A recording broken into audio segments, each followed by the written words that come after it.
Hello people, it's your boy Osman back again with another video. This time we're playing Rostov in the Europa League, the last 16, away from home in Russia, 4 hours away. First things first, I just want to, talk about our game against Bournemouth. I was very disappointed after the game, as you can tell from my previous video. If you haven't checked it out, I may have got slightly carried away. I've become a bit more optimistic. I've had a bit of time to dwell on the result, and I thought, very disappointed with the result, but it could be worse. We could be Arsenal. We could be absolutely a shambles of a flipping team. The main players leaving. Wenger's he in, is he out? Or we could be Liverpool playing for nothing every season. So, I thought about it. Yeah, we might have drawn against Bournemouth, but at least we can still win flipping FA Cup, Europa League, and we can even get that top 4 spot. So, it's not all doom and gloom. So, got to cheer up. It's happened now. Zlatan, unfortunately, wasn't fantastic, but more importantly, he's been bloody banned for 3 games after that ridiculous altercation with the flipping Tyrone bloody Mings piece of... Oh god, Tyrone Mings, I don't like you. But yeah, he's been banned for 3 games.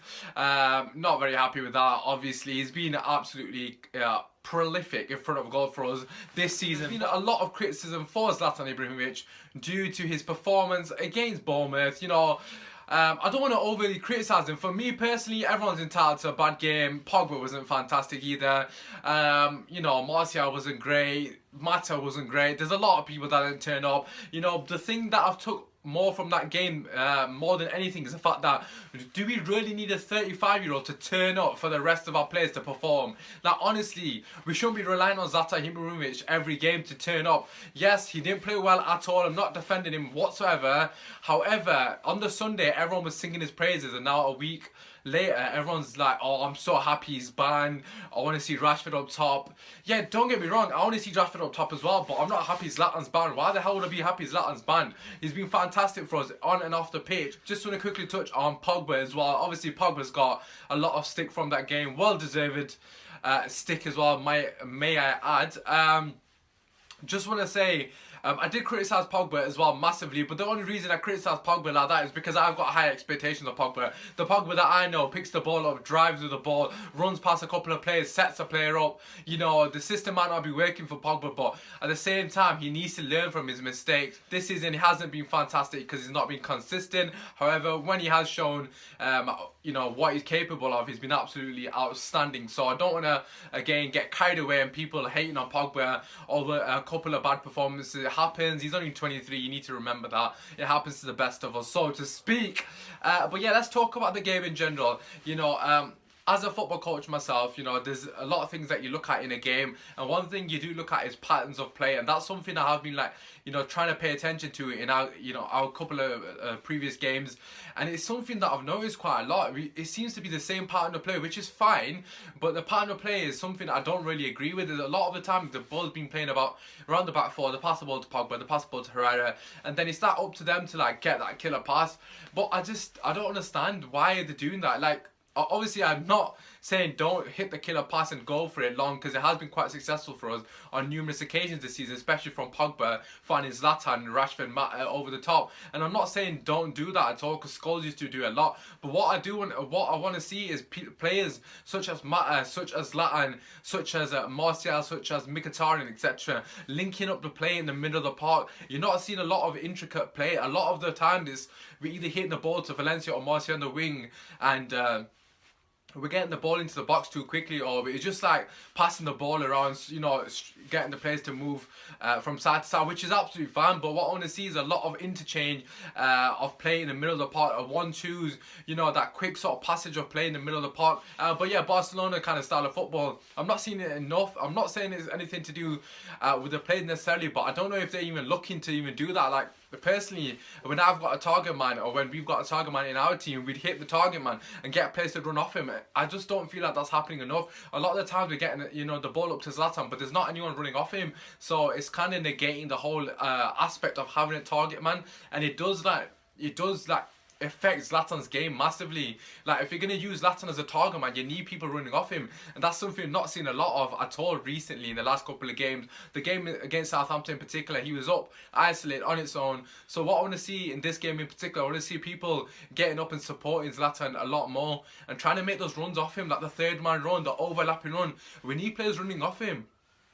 Because a lot of the times, Zlatan is occupied by two defenders, so it does make it difficult for him to actually impact the game on his own. He needs someone to obviously run off him, which potentially could, give the defender another sort of thought process. Do I follow that man? Do I stay with Zlatan? It creates more opportunities for us in general, and that's something we did not see at all against Bournemouth. That's something that I really hope is addressed in this game. I really want to see people running off Zlatan, also linking the play up from the middle of the park, not just pinging the ball and hoping that Zlatan gets on the end of it, or just hitting it down the wings constantly and just crossing it in. And there's no really end product as well with the crosses. That's something that I've been very disappointed with.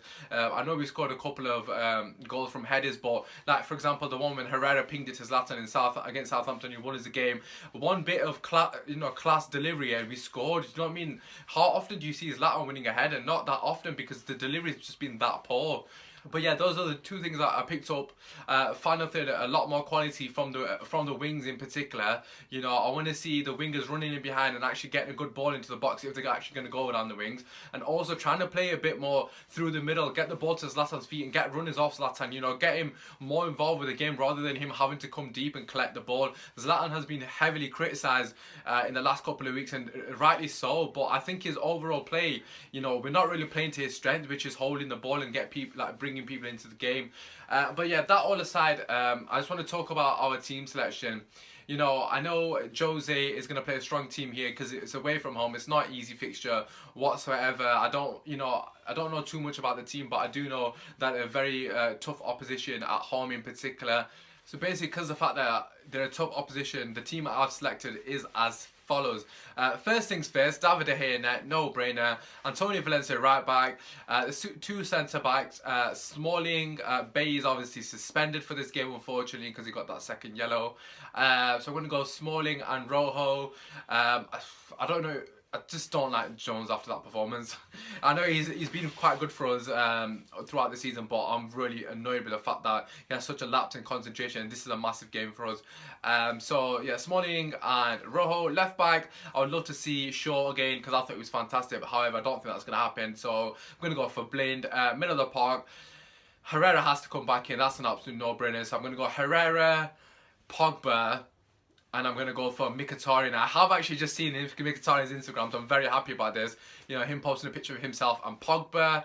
I wasn't sure if he's fit, but I would assume with the picture of him at the airport that he's travelling, put it that way. Whether he's on the bench or starting, that's another story. But personally, if it was up to me, if he's fit, get him starting. We need Mkhitaryan in the team. Like I said, those pockets... like I said, we need to get the players in the pockets and obviously get the players playing that was 1-2 tiki-taka football. We don't see that enough without the likes of Mata, Mkhitaryan, Herrera playing together. Them three in particular link up fantastically, and that's something that we definitely missed over the weekend. So on the right, I'm going to stick with Juan Mata because I just think it's been working so far. You can't really criticise him too much over one bad game. Well, it wasn't really his fault. It was the whole team that didn't play particularly well. On the left, again, keep it as Martial. Don't see any sort of need for change unless you're going to bring Rooney in. But that would really, decrease the pace in the team.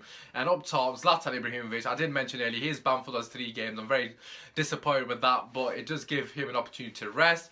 And obviously, he's not banned for the Europa League game, so it's an absolute no-brainer again. So Zlatan up top. So moving on, what do we know about Rostov?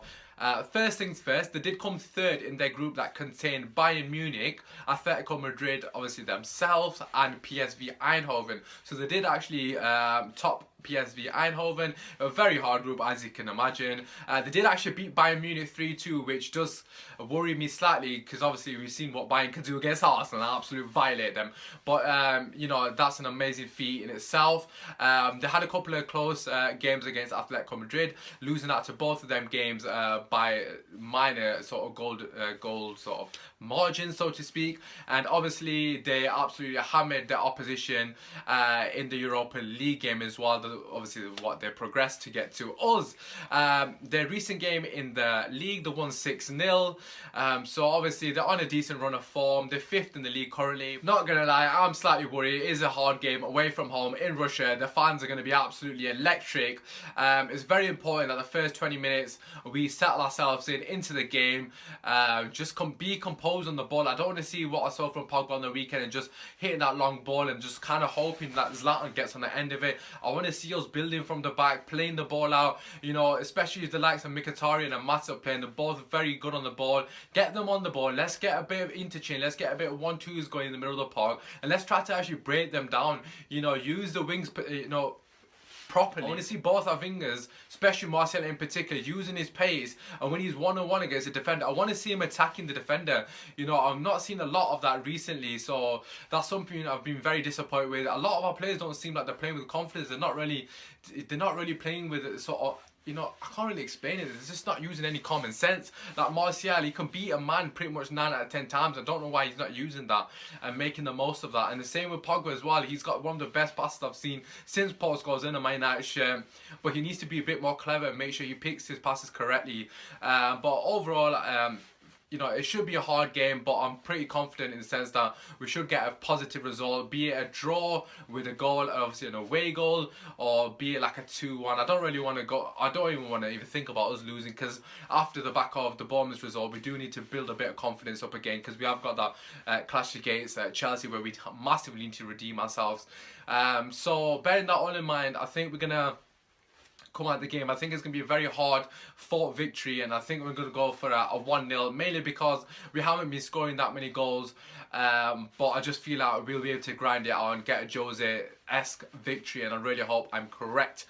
Feel free to leave your comments, you know, in the comments section regarding your scores, anything you've agreed or disagreed with what I've said. What do you think of the Zlatan situation? Are you happy he's banned? Are you not happy? What do you think of Pogba's form recently? Do you think he's been underperforming, or do you think it's just a bit of a blip? Because I was saying like 3 weeks ago he's been fantastic.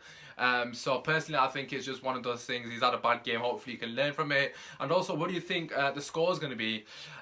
Do you think we're going to win? Do you think it's going to be a draw? Or do you think we're going to lose? By all means, leave it in the comment section if you have obviously watched it throughout. I really do appreciate you guys. Appreciate all the support and the love that everyone's giving me, and there's obviously don't forget to like, share, subscribe. Peace. Come on, United!